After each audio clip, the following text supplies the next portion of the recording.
Hey, Cubs fans. MLB Pipeline dropped their 30 prospects for each and every organization. We are going to run through the top 5 guys in our organization, which show that not only are we in good hands now with the current roster that we have, but that the future looks just as bright as the present.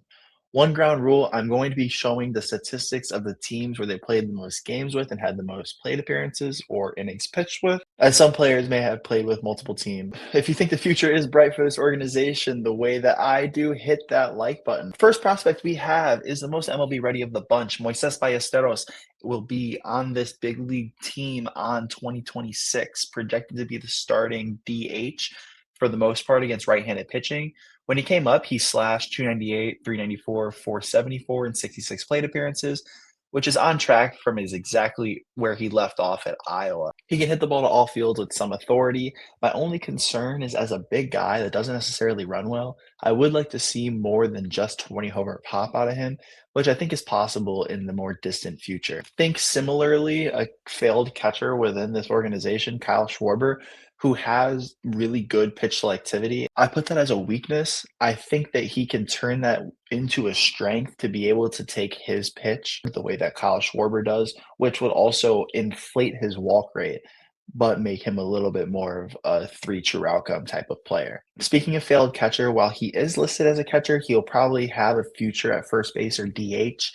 This spring, though, he did catch pretty serviceably, earning himself to be the definitive third catching option for this big league team, which speaks to the depth of what this roster has even more. I know. Enough about this big league team. This is a prospect video. Since it is, let me know who your guys' favorite Cubs prospect is down below. My favorite Cubs prospect is the number 2 prospect, Jackson Wiggins. The reason why is because he could come up to this big league team and probably have the best strikeout stuff on that roster already. The reason why I say that is because nobody on the big league roster is getting close to Jackson Wiggins' K percentage. Even though he even struck out 31.8% of batters when he quote unquote struggled in AAA ball, pitching 9.2 innings and giving up 5 runs. I would like to see a better mix out of Wiggins, although because he seems like a fastball slider pitcher for the most part right now. Fangraphs actually has his slider as a cutter because it's 90 miles an hour.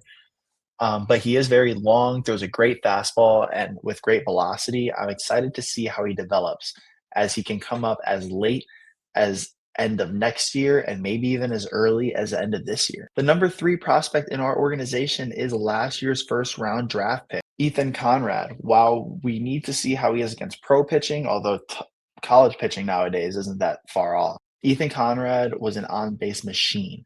With that frame, he has the projectability to be a really good athletic right fielder, play good defense, and mashes. It makes me think, man, like how much time does he need before he gets called up to MLB? We need that right now.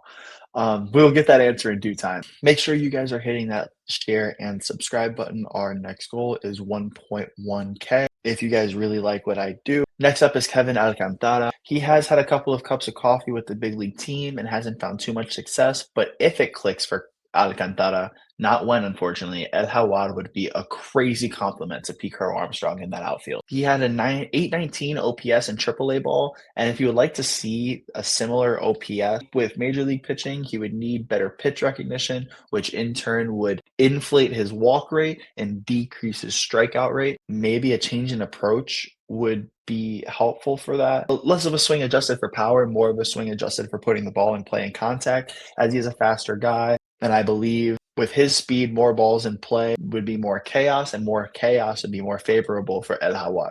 The last on this list is the talk of this organization so far for this year. As Jefferson Rojas was a fast riser last year, he kept the momentum going this year with a great pop for a middle infielder. His size, he does have a good arm, so I could see him sticking at either second or third if short doesn't work out.